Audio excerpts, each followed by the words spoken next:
Hey guys, it's Steve Lamont, the founder at Elevate Realty Group, and we are at the beginning of December. We're almost at the end of the year, and we're going to cap off our educational series for this year with some, I think, really interesting questions. I get asked all the time, and this is a really common question amongst first-time and second-time home buyers, which is, what repairs is the seller obligated to make, or how does the repair negotiation process work?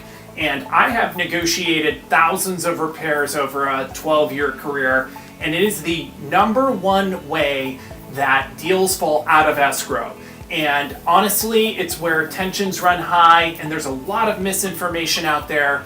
And I want to make some good correlations that you can use as you prepare your home for sale, and then also, if you're a buyer, prepare yourself to go into those negotiations. So the seller is not obligated to make any repairs on any property, period. That's first and foremost. So no matter what the house is listed for, all repairs are considered a negotiation. Now, I break repairs down into two different categories. There are lender-required repairs. This is really important to understand if you're a seller. Some buyers, to get financing, the lender is going to require them to make repairs to actually close the loan. Those are really important. You kind of have to do those as a seller if you want to sell your home to a buyer that needs financing.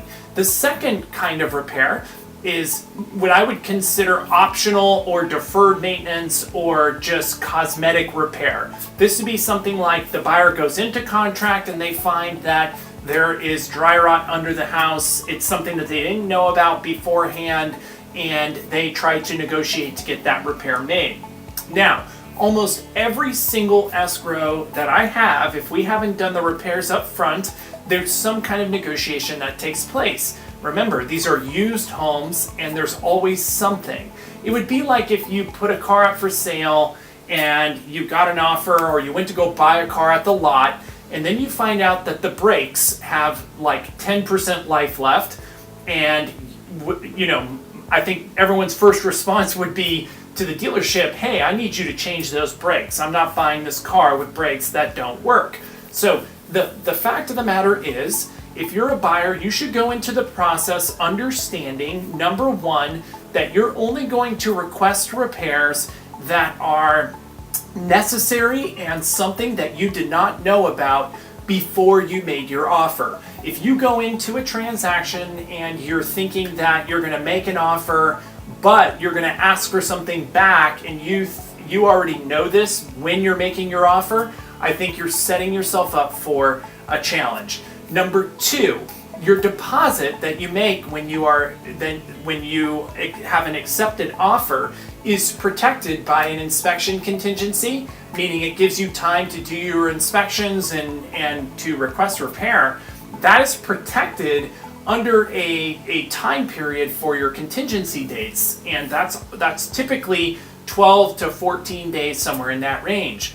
Once you've negotiated your repairs as a buyer or a seller, you guys have decided what repairs are right, what repairs are wrong, and you remove that contingency, that deposit is fully at risk. So this time period of negotiating repairs is really important. The number one reason, in my experience, deals fall out of escrow is that a buyer is asking for a legitimate repair, and the seller is unwilling to make the legitimate repair, or the seller wants more money than the buyer's willing to offer to give them that repair. And my advice is to sellers, and this ties in really well with our concierge program where we do renovations up front, is to just do the repairs that are necessary before you actually list the house. 99% of the time, we get no repair request. There's no negotiation. It's a clean, clear sailing all the way to closing. Buyers, I would be very careful to overreach and ask for things that don't matter. In the long run, 10 years from now after you buy your home, you're not going to remember, assuming a $2,500 repair. You just aren't. So let's cap this off. The number one reason that deals fall out of escrow is repair negotiations and disagreements over repairs. The key takeaways you should take away: Number one, don't ask for repairs that aren't required by your lender. Don't ask for repairs that aren't legitimate repairs. An HVAC being 10 years old is not a legitimate repair, honestly.